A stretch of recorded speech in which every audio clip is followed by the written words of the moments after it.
Democrats take control of the House of Representatives today. It's the first time they've held the majority in either chamber of Congress since 2015. Today is also day 13 of the partial government shutdown, and the Democrats are expected to introduce legislation to end the shutdown. CBS's Tom Hansen is in New York with why the plan isn't expected to go very far. In one of her first acts in power, when Democrats take control of the House today, presumptive Speaker Nancy Pelosi plans to pass legislation to reopen the government. We have given the Republicans a chance to take yes for an answer. One of the bills funds the Department of Homeland Security until early February, giving lawmakers time to negotiate the border wall.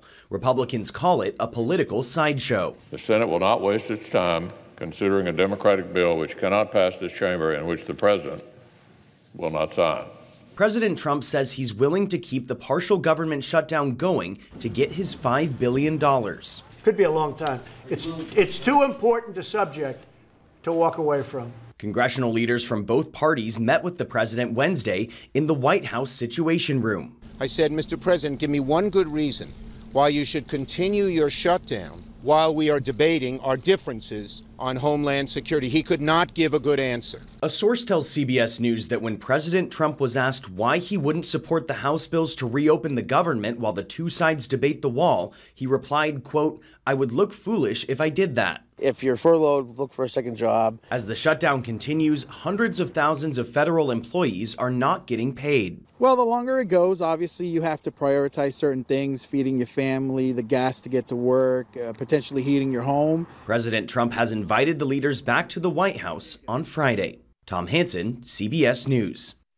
A White House spokesman said last night that it may be easier to continue discussions after Pelosi is officially elected House Speaker.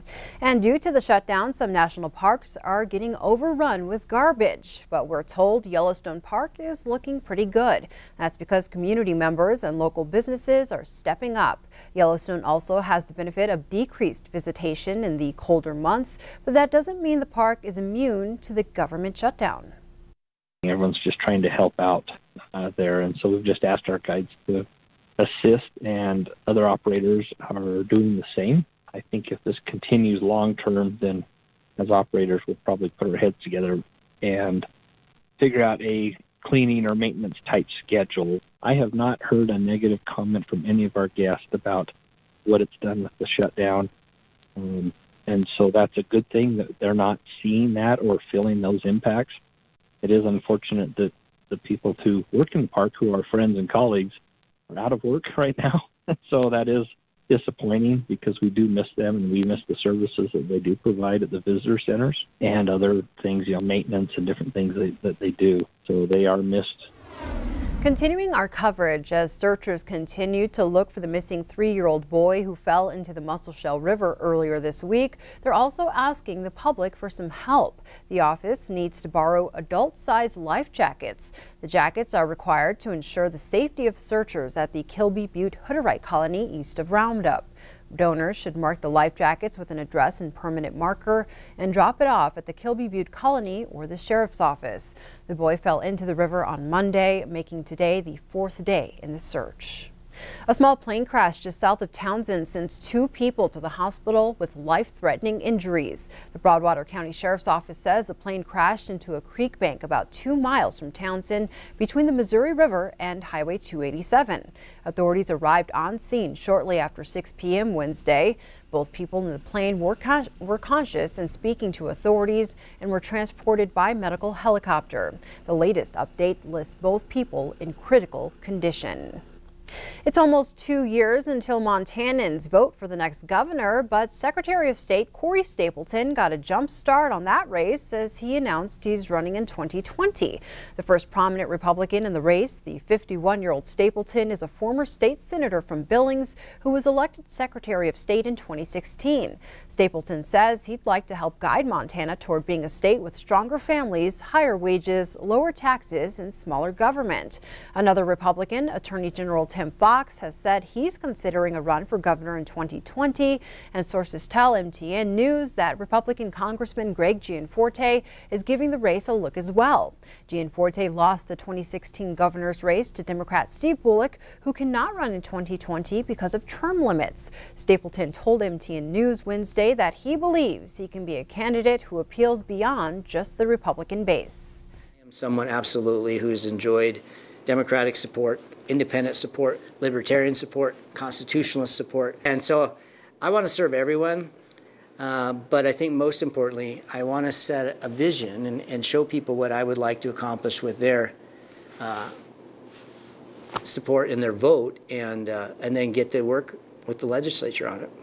As of yet, no Democrat has surfaced as a 2020 candidate for governor. Meanwhile, Ashley Harada, one of 2 recently added district court judges in Yellowstone County, officially took the title of judge. That I will support, protect, and defend the Constitution of the United States of America. The Constitution of the United States of America. Former U.S. District Judge Richard Siebel performed the ceremony Wednesday for the swearing-in of Judge Harada. She thanked her family and friends who filled the 5th-floor courtroom. Harada won the election by 125 votes over Julie Pierce after a recount in December. District Court in Yellowstone County now has a total of 8 judges. As one career begins, another ends. Wednesday was Interior Secretary Ryan Zinke's last day on the job. The secretary announced in December he would leave the post amid multiple conduct investigations. At that time, Zinke said he was proud of the work done at the Department of the Interior during his time, but could not justify spending thousands of dollars defending himself against what he says are false allegations. Those allegations include the department's handling of a Connecticut casino project, whether the boundaries of a national monument were redrawn to benefit a state lawmaker, and a land development project in Zinke's hometown. Zinke was the first Montanan to serve on the presidential cabinet. No announcements have been made on what Zinke plans to do next. In court news, frustration and new court filings surrounding a sex abuse case that dates back 30 years in the town of Miles City. Lawyers for victims in the case are now asking a judge to force the school district to hand over evidence. Back in September, a civil lawsuit was filed by dozens of former Custer County High School students who claimed they were repeatedly sexually abused by the district's longtime athletic trainer, James Jensen. Those allegations dating from the mid-1970s until 1998. Jensen is currently sitting in the Yellowstone County Detention Center facing federal and state charges related to child pornography. Attorney Dan Rice says the school district is not handing over vital information for the case. Rice says that includes details about the district's insurance and objecting to questions about any investigations the district may have conducted into Jensen's behavior. Lawyers also say at this time they are not getting details and evidence on how Jensen was let go from the district.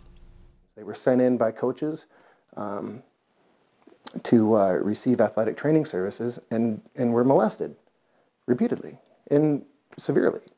And the school opposed our adding plaintiffs. Why would they not be entitled to some redress? I mean, these are people that 14, 15 years old, went to school, got molested at school by an employee or volunteer, depending on the era. Why would the school say that they're not responsible for him? In court filings, the Miles City Unified School District argues that Jensen was not a full-time employee and the district should not be liable for the alleged crimes. Q2 reached out to the district's attorney for comment and response, but have not heard back. Time is running out for the Miles City Fire Department as the building that houses its engines, trucks, medics, and the firefighters is deemed structurally unstable. Miles City Fire Chief Brandon Stevens says the building is old and outdated and wasn't even built to be a firehouse. He says the roof leaked into the light fixtures where the firefighters sleep. The walls are unstable and the ground under the fire engines is sinking. He says as soon as the snow starts to gather on the roof, it will be time to move the firefighters to cots in another location for fear that the roof could give way at any moment. Currently, we feel that the firefighters are safe, but that time is running out, and we've passed that window of comfortability, if you will. Like, we're not comfortable with our guys in the building right now with the state of the building. Mobile units will arrive today to temporarily house the firefighters. They are paid for by a grant from TransCanada. However, Chief Stevens is hoping the public will understand the severity of the situation and pass a possible bond next fall. He says they are currently working with an architect team on a proposal for the public to vote on. Well, before we take a break, with traffic jamming highways across the country, some cities like New York are considering charging fees for vehicle access. That's driving commuters to consider an alternative form of transportation. One of the newest is a Canadian-made single-seat Solo, just now starting to hit the U.S. roads. CBS News correspondent Ileana Diaz took one out for a test drive in car-crazy Los Angeles.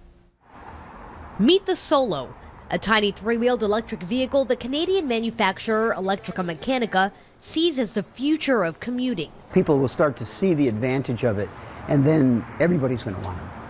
Let's take it out for a test drive. It drives pretty smoothly. As a one-seater, the Solo is sparking a debate about whether it's a motorcycle or a car. Please don't call them cars. They are essentially motorcycles with enclosures around them. The Solo is classified as a motorcycle, but no helmet is required. And in Los Angeles, it's allowed in the HOV lane. Mark Ruckton is executive editor of Motor Trend. If you're in a compact urban space where speeds never really get that high, shouldn't be a problem. But once you start talking about interacting on the freeways with 2-ton SUVs being driven by people who are texting, that's a concern. Electrica Mechanica insists the Solo is safe. We have front crash testing, and we've incorporated what we learned from that into the construction of the vehicle. You have side reinforced doors, you have a roll bar that's built into the cabin. The price tag on the Solo is a little over $15,000. It runs for about 100 miles on a single charge. This is not the first time this experiment's been tried. If you look at vehicles like the Corbin Sparrow, they made an effort for 20 years. It's hard to convince people to do something outside of their comfort zone. Electrica Mechanica is making its debut in traffic jam-prone LA. About 5,000 Solos are set to hit the streets in the next year. Ileana Diaz, CBS News, Los Angeles. Toyota and Nissan are also testing smaller vehicles for urban drivers.